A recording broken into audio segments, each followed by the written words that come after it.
2 Tawarik 1 ayat 1 sampai 17.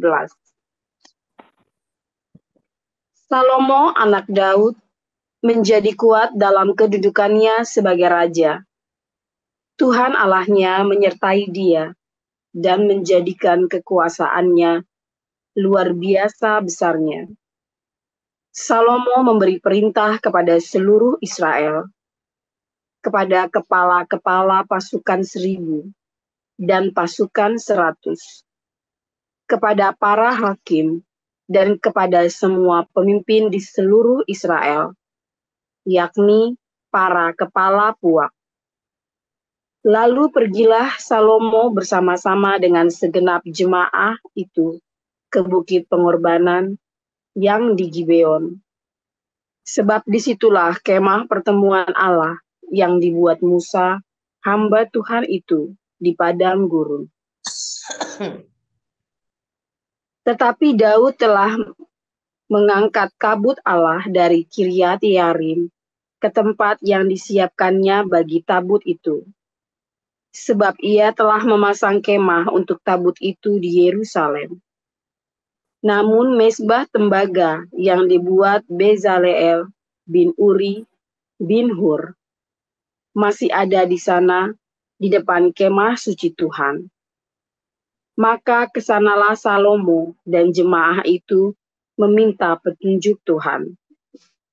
Salomo mempersembahkan korban di sana di hadapan Tuhan di atas mezbah tembaga yang di depan kemah pertemuan itu. Ia mempersembahkan 1.000 korban bakaran di atasnya. Pada malam itu juga Allah menampakkan diri kepada Salomo dan berfirman kepadanya, "Mintalah apa yang hendak kuberikan kepadamu." Berkatalah Salomo kepada Allah, "Engkaulah yang telah menunjukkan kasih setiamu yang besar kepada Daud, ayahku, dan telah mengangkat aku menjadi raja menggantikan dia. Maka sekarang, ya Tuhan Allah, tunjukkanlah keteguhan janjimu kepada Daud ayahku, sebab engkaulah yang telah mengangkat aku menjadi raja atas suatu bangsa yang banyaknya seperti debu tanah. Berilah sekarang kepadaku hikmat dan pengertian, supaya aku dapat keluar dan masuk sebagai pemimpin bangsa ini. Sebab siapakah yang dapat menghakimi umatmu yang besar ini?" Berfirmanlah Allah kepada Salomo, "Oleh karena itu yang kau ingini, dan engkau tidak meminta kekayaan, harta benda, kemuliaan, atau nyawa pembencimu, dan juga tidak meminta umur panjang. Tetapi sebaliknya, engkau meminta kebijaksanaan dan pengertian untuk dapat menghakimi umatku yang atasnya aku telah merajakan engkau. Maka kebijaksanaan dan pengertian itu diberikan kepadamu. Selain itu, aku berikan kepadamu kekayaan, harta benda, dan kemuliaan, sebagaimana belum pernah ada pada raja-raja sebelum engkau, dan tidak akan ada pada raja-raja sesudah engkau."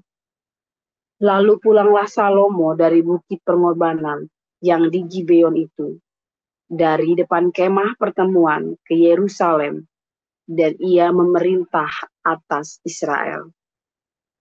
Salomo mengumpulkan juga kereta-kereta dan orang-orang berkuda, sehingga ia mempunyai 1.400 kereta dan 12.000 orang berkuda, yang semuanya ditempatkan dalam kota-kota kereta dan dekat raja di Yerusalem. Raja membuat banyaknya emas dan perak di Yerusalem, sama seperti batu, dan banyaknya pohon kayu aras, sama seperti pohon ara yang tumbuh di daerah bukit. Kuda untuk Salomo didatangkan dari Misraim, dan dari Kewe, saudagar-saudagar raja membelinya dari Kewe dengan harga pasar. sebuah kereta yang didatangkan dari Misraim berharga sampai 600 shikal perak dan seekor kuda sampai 150 shikal. Dan begitu juga melalui mereka dikeluarkan semuanya itu kepada raja orang Het dan kepada raja-raja Aram. Ya, silakan Pak Siliwangi. Silakan Pak Siliwangi.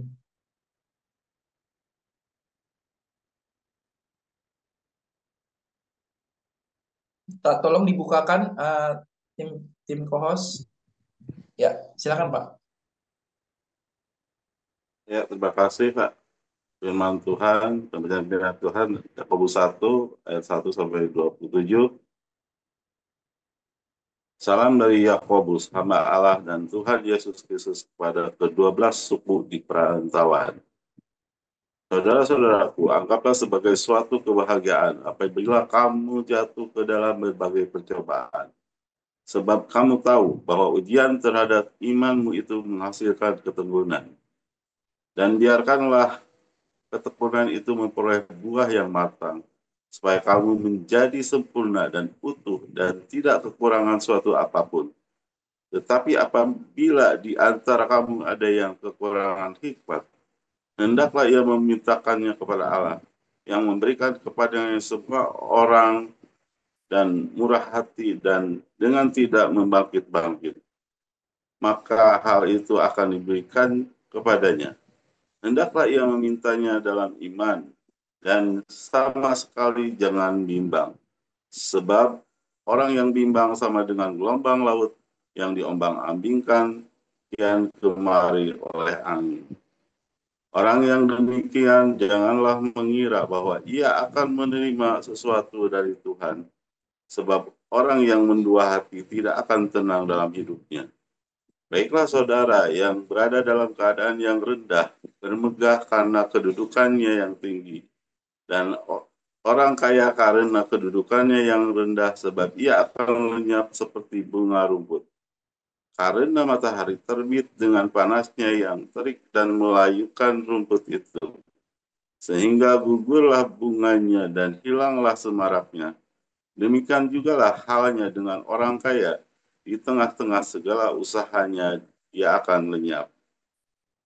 Berbahagialah orang yang bertahan dan dalam pencobaan, sebab apabila ia sudah tahan ini, ia akan menerima mahkota kehidupan yang dijanjikan Allah kepada barang siapa yang mengasihi dia. Apabila seorang dicobai, janganlah ia berkata, pencobaan ini datang dari Allah, sebab Allah tidak dapat dicobai oleh yang jahat, dan ia sendiri tidak mencobai siapapun, tetapi tiap-tiap orang dicobai oleh keinginan sendiri, karena ia diseret dan dipikat olehnya. Dan apabila keinginan-keinginan itu telah dibuahi, ia melahirkan dosa, dan apabila dosa itu sudah matang, ia melahirkan maut.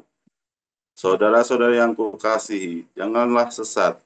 Setiap pemberian yang baik dan setiap anugerah yang sempurna datangnya dari atas, diturunkan dari Bapa segala terang. Padanya tidak ada perubahan atau bayangan karena pertukaran. Atas kehendaknya sendiri ia telah menjadikan kita oleh firman kebenaran, supaya kita pada tingkat yang tertentu menjadi anak sulung di antara semua ciptaannya. Hai saudara-saudara yang kukasihi, ingatlah hal ini. Setiap orang hendaklah cepat untuk mendengar, tetapi lambat untuk berkata-kata, dan juga lambat untuk marah. Sebab amarah manusia tidak mengerjakan kebenaran di hadapan Allah. Sebab itu buanglah segala sesuatu yang kotor dan kejahatan yang begitu banyak itu, dan terimalah dengan lemah lembut firman yang tertanam di dalam hatimu, yang berkuasa menyelamatkan jiwamu. Tetapi hendaklah kamu menjadi pelaku firman dan bukan hanya pendengar saja, sebab jika tidak demikian, kamu menipu diri sendiri. Sebab jika seorang hanya mendengar firman saja dan tidak melakukannya, ia adalah sempurna seorang yang sedang mengamat-amati mukanya, yang sebenarnya di depan cermin. Baru saja ia memandang dirinya, ia sudah pergi atau ia segera lupa bagaimana rupanya.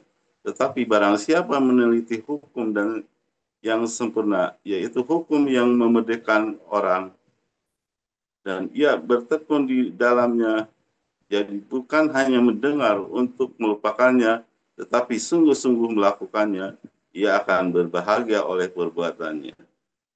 Jikalau ada orang menganggap dirinya beribadah, tetapi tidak mengekang lidahnya, ia menipu diri sendiri, maka sia-sialah ibadahnya. Ibadah yang murni dan yang tidak tercacat di hadapan Allah Bapa kita ialah mengunjungi yatim piatu dan janda-janda dalam kesusahan mereka dan menjaga supaya dirinya sendiri tidak dicemarkan oleh dunia. Demikian firman Tuhan. Ya, terima kasih Ibu Veronica, Pak Siliwangi yang sudah membacakan Alkitab hari ini.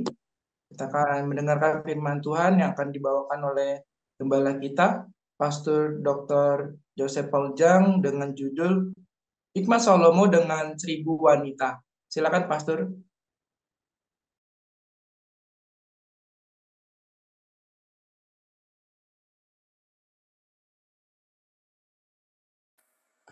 Haleluya. Firman Tuhan selalu baru setiap hari. Kalau kita menanti-nantikan Tuhan, nantikan Tuhan ya setiap hari di embun pagi. Nah, dalam segala pergumulan, dalam segala betapa berkabutnya pikiranmu, betapa gelapnya jalan hidupmu. Nantikan di embun pagi setiap hari. Ya, selalu ada yang baru. Wah, kayak di babak-babak pikiranmu ya di embun pagi, saudara. Ngantuk pun jangan jadi ngantuk ya, karena selalu mendengarkan khotbah-khotbah yang kontroversial. Saudara, kalau Anda mendengar hikmat Salomo pun ya, ini adalah sebuah hikmat yang kontroversial. Seorang rabai, saya lupa namanya rabai ini ya. Dia orang Mesianik ya, tapi dia rabai Yahudi. Dia ngomong begini, tahukah Anda bahwa Salomo menikahi 300 istri dengan 700 gundik? Itu adalah hikmat dari Tuhan kepada Salomo untuk memperkokoh kerajaannya. Wah, saya cukup syok dan sedikit nggak terima, saudara ya. Saya sedikit nggak terima. Sampai sekarang juga masih nggak terima. Tetapi itu fakta. Ya, saya tidak berkata itu kebenaran. Anda harus membedakan mana yang fakta dan mana yang kebenaran. Ya, faktanya, ya, banyak orang Kristen bercerai. Kebenarannya ya nggak boleh, sebenarnya nggak bisa. Ya, tapi fakta, ya itu fakta. Banyak orang Kristen bercerai. Kebenarannya nggak boleh. Ya nggak bisa aja. Tidak ada kamus di dalam kekristenan perceraian itu. Nah, faktanya Salomo menjalin persahabatan dengan banyak negara sehingga negara-negara itu tidak berani macam-macam sama Salomo karena semua anak-anak mereka dikawin sama Salomo. Dan Salomo membuat barter-barter yang tidak bisa ditolak oleh negara-negara ini. Sehingga dia begitu kuat, ya. Tetapi saya tidak tahu apakah bagian dari barter, apakah ini bagian dari upaya Salomo untuk menyenangkan wanita-wanita. Ya, Salomo bersujud. Ketika wanita-wanita ini sujud kepada dewa-dewinya, maka Salomo ikut nemeni dia. Ya kan? Menyenangkan hati para wanitanya. Nah, apakah ini termasuk di dalam hikmat yang Tuhan berikan? Saya kok yakin tidak begitu ya, saudara ya. Saya yakin tidak begitu. Bahkan Tuhan Yesus berkata, Salomo dalam segala kemegahannya tidak berpakaian seindah bunga bakung di ladang yang hari ini ada, besok dibuang ke perapian. Ya, saya yakin itu sebuah sindiran, sebuah celaan, saudara ya. Artinya, itu sesuatu yang fana. Hikmat apa yang ingin kita miliki, saudara? Ya, kembali ke koinonia ya, si Gilbert pengen berhikmat. Kita harus berhikmat, bro, supaya jangan cium tangan Yusuf kala lagi. Ya,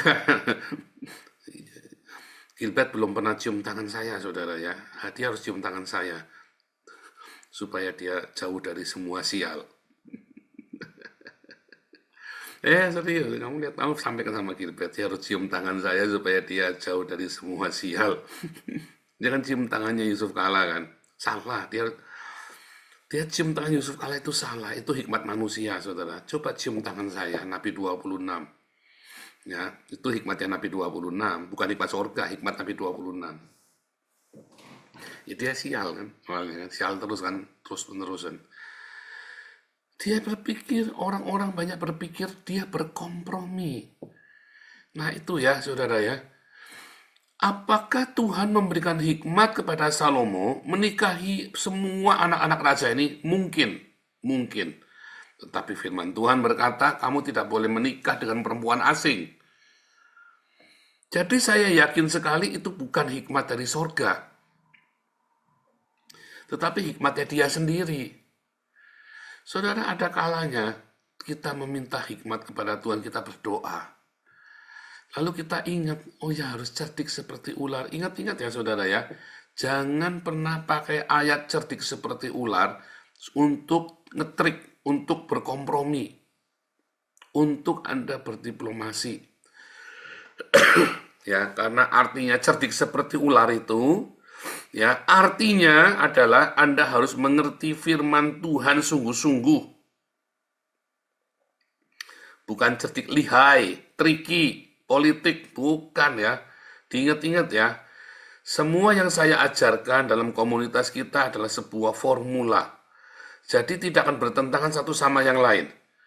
Cerdik seperti ular itu sama dengan Kejadian 3 ayat 1, Matius 10 ayat 16. Itu sama dengan Kejadian 3 ayat 1. Sama dengan Kejadian 2, ya ayat yang terakhir, saya lupa ayat keberapa itu ya, yang berkata bahwa Adam dan Hawa telanjang, tetapi dua-duanya tidak tahu kalau mereka telanjang, tidak merasa malu. Nah itu kata yang sama, kata cerdik, kata arum, ya. Arum ini artinya dia terbuka, berwawasan, saudara, mengetahui, ya. Nah, makanya kemarin saya jelaskan, banyak orang tidak tahu kalau dirinya tahu. Dia sebenarnya tahu, tapi dia tidak tahu selama ini. Padahal ada di dalam genggaman tangan dia. Banyak orang hari ini nggak bisa sukses, nggak berhasil, padahal itu ada dalam genggaman tanganmu. Anda yang punya tangan kaki lengkap, kenapa kamu tetap miskin? Padahal itu ada dalam genggaman tangan kamu. Tadi saya nonton filmnya orang cebol, ya, orang cebol yang amat sangat kaya raya, namanya William, saya lupa namanya, William siapa itu ya, William Brad siapa gitu ya, orang cebol yang sangat kaya raya sekali, saudara, cebol, ya, kelemahan, tapi dia kaya raya. Dia tahu, dia punya satu hal yang dia bisa gunakan, yaitu cebolnya dia. Sekarang kemiskinannya dia loh, saudara ya. Ada orang yang nggak punya tangan kaki ya, yang nggak punya limbs ya, cuma nggak punya tangan, nggak punya kaki. Dia bisa jadi orang kaya dan punya istri yang cantik. Dia menggunakan kecacatannya dia. Bukan untuk meminta belas kasihan loh, tapi untuk bekerja, untuk memotivasi orang. Ada orang yang buta matanya, seperti Priscilla Smith Julie, ya, buta matanya, tapi dia dengan kebutaannya dia tahu, ya, dengan kebutaan matanya dia gunakan mata hatinya, dia buka benar-benar. Nah, ternyata cacat itu adalah sebuah kemampuan, saudara. Benar nggak? Priscilla Smith Julie yang buta ini ternyata adalah kebutaannya itu adalah kemampuannya dia. Ya. Orang-orang yang memiliki banyak sekali kecacatan itu, kecacatnya itu adalah kemampuannya dia, bukan untuk ngemis, bukan untuk meminta belas kasihan, bukan. Priscilla Simejuli nggak pernah ngemis, saudara. Dia jualan di pinggir jalan. Jualan kain, jualan pakaian bekas. Dan dia nafkahi 100 orang gila di rumahnya di Semarang. Ya, 100 orang gila dia tampung ya. Sekarang mungkin sudah lebih kali. Sekarang pendeta ya, pendeta Priscilla Simejuli. Suaminya teman kuliah saya, juga dosen saya. Dosen saya, tapi juga teman kuliah saya. Nah itu ya saudara ya. Banyak orang, dia tahu dia cacat dan dia tahu cacatnya itu adalah sebuah kemampuan. Nah, itu namanya hikmat dari sorga, saudara. Banyak orang mempunyai kemampuan, dia punya lengkap, ya, nggak idiot juga, IQ-nya nggak idiot, tangan kaki lengkap, semua panca indera lengkap. Tetapi dia tidak bisa menggunakannya. Ya kan? Karena dia tidak punya hikmat. Karena dia memaklumi segala kelemahan. Dia cari-cari untuk mengatakan maklum. Sementara orang yang cacat ini, dia selalu punya cara memotivasi dirinya. Sehingga cacatnya itu adalah kekuatan bagi dia. Ya, cacatnya itu jadi kekuatan bagi dia. Malah kemarin si Deddy Mulyadi sering bolak-balik rahasia pengemis yang pura-pura buntung. Ya, karena konyol ini kan, cacatnya buat ngemis, pura-pura cacat buat ngemis. Nah ini mental ini. Itulah mentalitas yang ada banyakkan orang. Makanya dia yang badannya utuh, pura-pura cacat. Cacatnya buat jualan kasihan. Tetapi orang yang punya hikmat dari sorga, dia gunakan cacatnya ya untuk berkarya. Contohnya Beethoven, saudara. Beethoven itu ternyata cacat juga, saudara ya. Ya, Beethoven itu cacat. Siapa itu penyanyi Italia itu yang suaranya bagus itu ya? Matanya buta. Ya. Ada pemain piano Korea yang Down syndrome dan tangannya cungkring kayak kepiting, saudara. Cuma bisa gini-gini tangannya begini, jarinya 3. Dia main piano bagus sekali ya, saudara ya. Banyak orang ya, bukan cuma Stevie Wonder, ada lagi ya, ada yang nyanyi yang orang Italia. Kalau Stevie Wonder kan orang kulit hitam, itu juga termasuk ya Stevie Wonder ya. Stevie Wonder juga termasuk. Banyak orang-orang yang memaklumi dirinya nggak bisa. Karena dia nggak punya hikmat. Tapi kalau Anda lihat orang-orang cacat yang dia menggunakan cacatnya itu untuk kemuliaan Tuhan. Kalau Anda ya cacat dan cacatnya itu menginspirasi orang untuk dia berjuang, itu namanya kemuliaan Tuhan, saudara. Ya, itu namanya untuk kemuliaan Tuhan. Ya, tetapi banyak orang yang normal, banyak sekali orang normal, ya, tetapi dia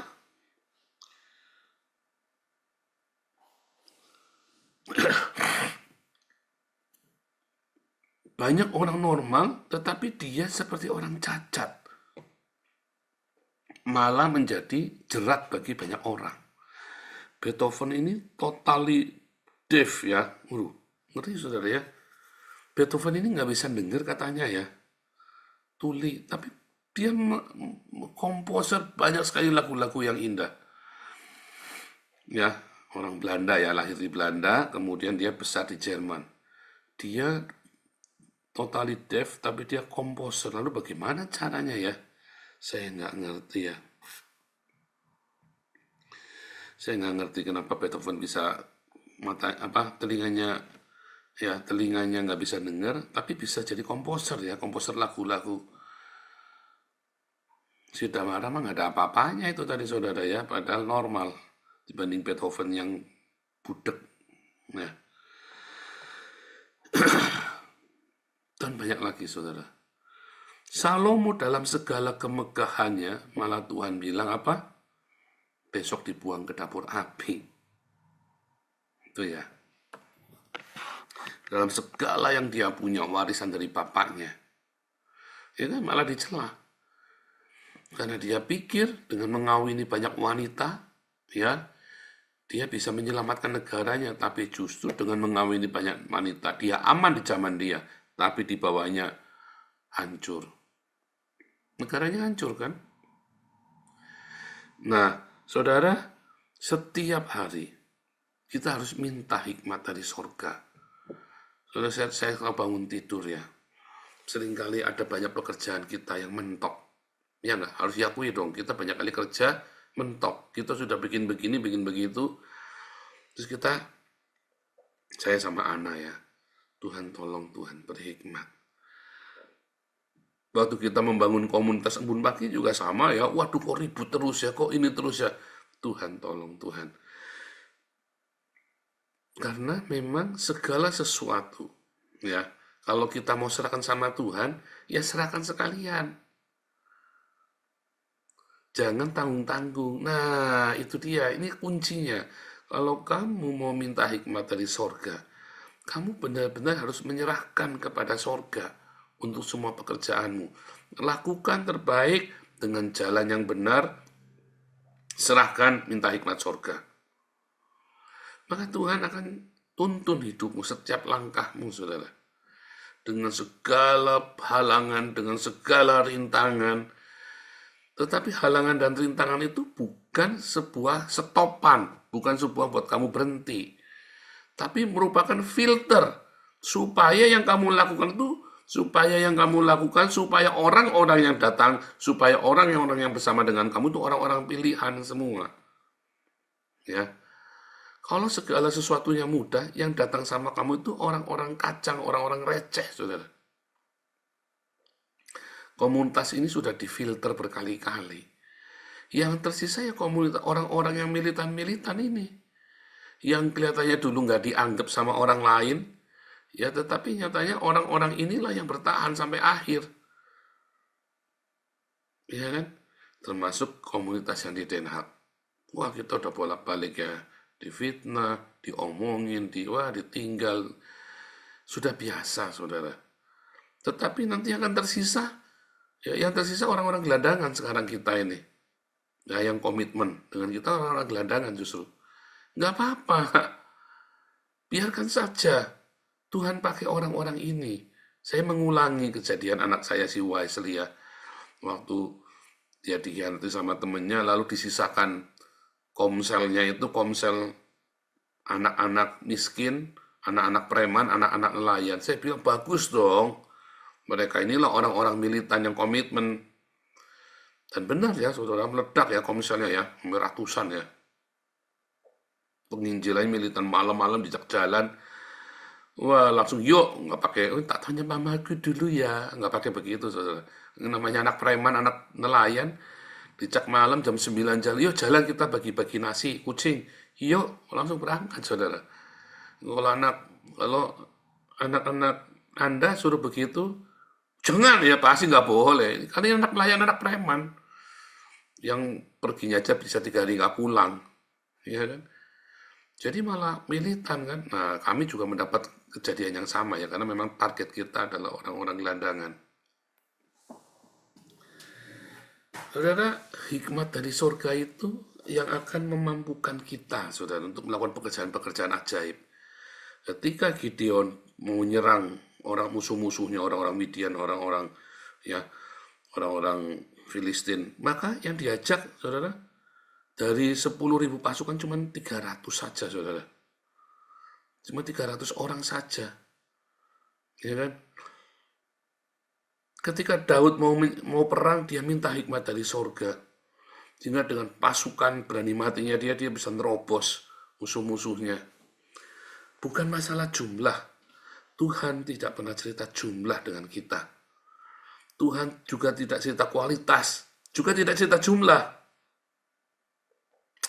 Pak, yang tersisa orang-orang begini, Pak, nggak berkualitas. Belum tentu, saudara. Karena kualitas versimu dengan versi Tuhan berbeda. Ya. Kalau ada 10.000 orang yang diajak lari, lalu minum air seperti anjing, lalu ada 300 yang mencedok airnya. Apakah berarti yang 300 ini lebih berkualitas daripada yang 10.000? Ini kan cuma masalah manner. Loh, kalau pendeta-pendeta khotbah itu kan cuma ditafsirkan saja, diinterpretasikan. Tapi kalau Anda rekonstruksi, Anda lagi mau perang loh, bukan mau table manner loh. Anda ini mau perang, bukan lagi mau milih orang cara minum. Benar nggak? Ada yang minum langsung gitu kan, ada, tapi dia jago perang. Kamu mau pilih mana, saudara? Ada orang yang minumnya hati-hati, ditilah pakai tisu segala macam. Saya nggak akan pilih orang itu kalau saya, saudara. Tapi ini masalahnya adalah Tuhan lagi mau tunjukkan caranya. Tuhan lagi mau tunjukkan caranya berperang, memberikan hikmat kepada Gideon yang kita tidak pernah mengerti. Ketika Israel mengelilingi Yeriko itu, saudara, ada penjelasannya ya, mengapa Yeriko bisa runtuh tanpa digempur-gempur, runtuh sendiri, hanya dengan sekali, dan yang hari terakhir 7 kali bisa runtuh Yerikonya. Nah, itu adalah hikmat dari sorga, saudara ya. Nah, seringkali hikmat dari sorga ini sangat kontroversial, tetapi tidak akan pernah melanggar firman-Nya sendiri. Itu kata kuncinya, saudara. Jangan pernah Anda sedih ketika perusahaanmu lagi turun, down, apalagi masa-masa ini. Jangan pernah sedih ketika karirmu lagi turun. Jangan pernah sedih ketika kamu lagi down. Jangan pernah sedih ketika kamu lagi ditinggal. Jangan pernah sedih ketika kamu nggak punya uang. Kamu fokus sama Tuhan. Tuhan ajarin kamu bukan karena uang. Tuhan ajarin kamu bukan karena teman. Tuhan ajarin kamu bukan karena apa yang kamu punya. Tuhan ajari kamu next level, saudara. Ya, hikmat yang next level. Kalau kamu sering melakukannya, maka kamu akan cerdas spiritual. Nah, kecerdasan spiritual ini yang kamu nggak mau dapet.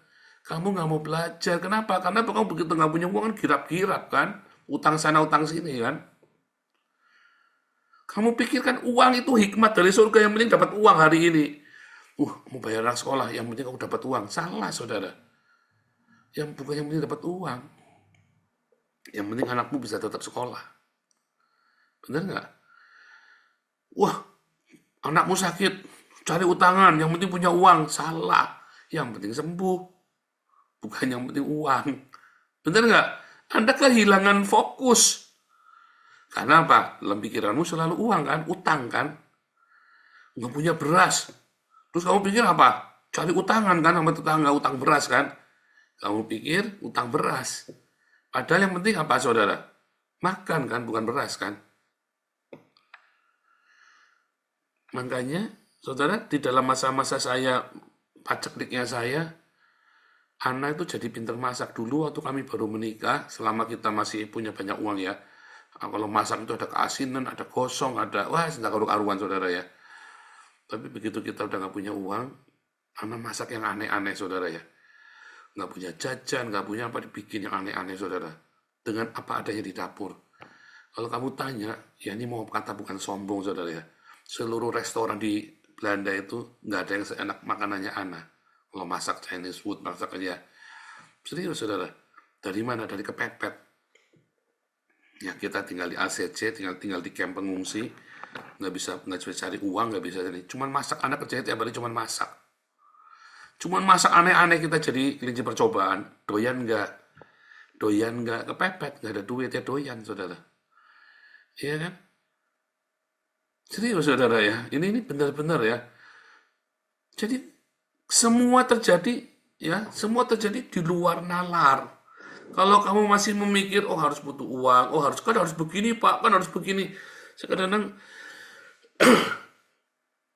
saya pernah udah dikasih motor, udah diragati, dikasih freezer, dikasih motor, masih ya ngengkel ya, saudara ya. Pengen napok, bener, saudara.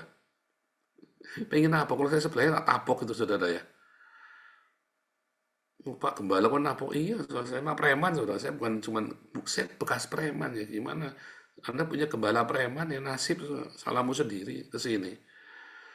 Udah dikasih motor, udah dikasih freezer, tinggal jalan kerja. Wah, banyak sorry-nya, banyak excuse-nya, banyak, pengen nabok saudara beneran. Jadi motornya kita tarik, freezer-nya kita tarik. Ya, saya miskin dulu, nggak ada yang nolongin kayak gitu, saudara, ngasih motor. Nggak ada yang ngasih freezer, nggak ada yang modalin saya. Saya kerekelan sendiri, masuk penjara 2 kali, saudara. Nggak ada yang kasih kemudahan-kemudahan begitu. Ya, ajaib ya, saudara ya. Nah, itulah kenapa. Kenapa banyak orang, dia nggak bisa next level. Dia cuma berfokus kepada memaklumi diri sendiri. Kan aku harus punya ini, harus punya itu. Kamu nggak bisa next level dalam kecerdasan spiritual. Karena kamu hanya berpikir yang kamu pikir. Jangan mikir, jangan berpikir kamu berpikir. Kamu serahkan datang, ada kerjain. Kerjain. Kamu pertama ada kerjain dulu. Apapun yang ada padamu, kerjakan dulu, saudara. Ya. Dan kita nggak tahu, Tuhan buka jalan dengan cara yang aneh-aneh. Saya selalu ngajari ya keluarga saya. Cukupkanlah dirimu dengan gajimu. Ya. Yang lain-lain itu nanti ada cara Tuhan. Kamu pikir karyawan bisa nyekolahkan anaknya sampai keluar negeri, sampai punya apa segala macam gara-gara dia jadi karyawan. Nggak akan bisa, saudara. Kamu pikir saya, ya, yang sudah 2 kali masuk penjara, bangkrut bolak-balik, difitnah, dihancurkan, sudah selesai nasib saya, saudara. Sak sugi-sugi Pak Harto, saudara, sak sugi-sugi Pak Enardo. Anak saya dua-dua sekolah di Belanda, saudara. Iya kan, keren kan? Tetap lebih keren daripada anak-anak kalian kan? Sak kira-kira ini saya tidak punya duit di rekening, tetap saya anaknya sekolah 2 di Belanda semua. Pak Stefan sampai pusing nyekolahkan anaknya di London, di UK itu ya. 1 tahun 1 miliar bayarnya. Saya tidak pusing, saudara. Tinggal mancal doang, pagi bangun. Ayah, Papa mau berangkat sekolah, Pak. Ya doain ya. Nggak mikir duitnya dari mana. Kamu kan tidak pernah kasih uang sama saya juga kan? Ya nggak? Itu namanya hikmat dari sorga. Next level. Kecerdasan spiritual. Apakah pakai duit? Ya enggak lah. Duit dari mana saya? Kamu aja enggak pernah setoran sama saya. Karena memang saya enggak pernah minta kan. Ya enggak, saudara? Kere-kere saya kan saya tetap menikmati bunga yang indah. Daripada kalian nikmati sampah yang berserakan di Indonesia. Nah, kan? Tetap saya lebih baik. Tidak perlu pakai duit. Ini kan, pakai apa saudara? Pakai badai, DPO. Loh, itu hikmat dari surga. Kamu jangan mencela saya, saudara. Kamu berani kayak saya, hebat kamu. Ya, kamu berani kayak saya, hebat kamu. Ya kan terbang, saya kan terbang di atas badai kan. Itu namanya next level, saudara, spiritual quotient, kecerdasan spiritual. Kamu berani nggak terbang di atas badai? Terbang, ya kan saya terbang kan di atas badai kan saya kan. Berani nggak Anda seperti itu? Itu hikmat dari sorga. Kamu jangan pikir segala sesuatu kudu pakai uang. Jangan berpikir segala sesuatu itu dengan pakai caramu. Serahkan sama Tuhan, yang ada kerjain. Latih dirimu selalu berikan yang terbaik walaupun gajinya kurang. Jangan kayak PT Yihong, sok-sokan demo, perusahaan ditutup beneran, kere kamu semua. Bagus saya bilang. Saya kalau jadi perusahaan tak tutup beneran, beneran ya. Boykot Pizza Hut. Goblok. Kalau saya jadi yang punya Pizza Hut, tak tutup sekalian, saudara. Kere sisan, goblok demo terus karyawan. Goblok, saudara. Kamu jangan mau ikut demo ya, komunitas Embun Pagi. Diajak demo, jangan mau, saudara. Biar mereka dipecat, nanti kamu jadi supervisor. Serius, jangan mau demo kamu. Ya, kamu dikucilkan teman-teman. Mereka nggak ngasih makan kamu kok kalau kamu kere kok. Ya, dengerin omongan saya, jangan ikut demo kalian. Jangan mau demo di jalan. Jangan mau ikut demo perusahaan. Jangan ikut-ikutan. Ya, sekalipun gajimu kurang, kerjain yang sungguh-sungguh. Berkatmu bukan dari gaji. Serius, saudara ya, berkatmu bukan dari gaji. Lakukan yang sungguh-sungguh, tetap bersedekah diakonia. Nanti kamu punya kecerdasan spiritual. Entah berkatnya dari yang aneh-aneh, kamu nggak ngerti, tiba-tiba anakmu Tiba-tiba anakmu tuh nanti dapat beasiswa ke Israel, ke Belanda. Kamu kan ada di sini terus, kita lagi bikin program terus supaya saya bisa tarik anak-anak kalian sekolah di Belanda. Kita tidak ngerti, pokoknya kamu kerja yang rajin. Jangan bikin rusuh di komunitas. Malah promosiin komunitas kita. Makin kamu promosiin, duit yang makin banyak, kita bisa tarik semua orang datang ke Belanda. Kita bisa punya rumah singgah sendiri. Anak-anakku sekolah di sini nggak perlu bayar kos. Iya kan? Anda mana kepikir begitu? TPO ini yang kepikiran tuh, yang seperti itu ya. Hikmat dari sorga. Ya makanya jangan kebanyakan bikin ulah. Dukung komunitas ini. Jangan ngomong Menara Babel, nggak usah nuduh-nuduh saya Menara Babel. Dukung komunitas ini, saudara. Dukung. Semakin banyak donasinya, ya kita akan makin bikin proyek yang besar-besar. Target saya pengennya supaya anak-anak kalian sekolahnya di Belanda sama di Israel. Nggak usah mikir duitnya dari mana. Dari sorga. Yang penting kamu jangan bikin ulah. Promosiin komunitas ini. Ya. Minta hikmat dari sorga buat setiap pekerjaanmu. Segala yang mentok-mentok itu. Puasa, Tuhan, tolong. Ya, Tuhan Yesus memberkati.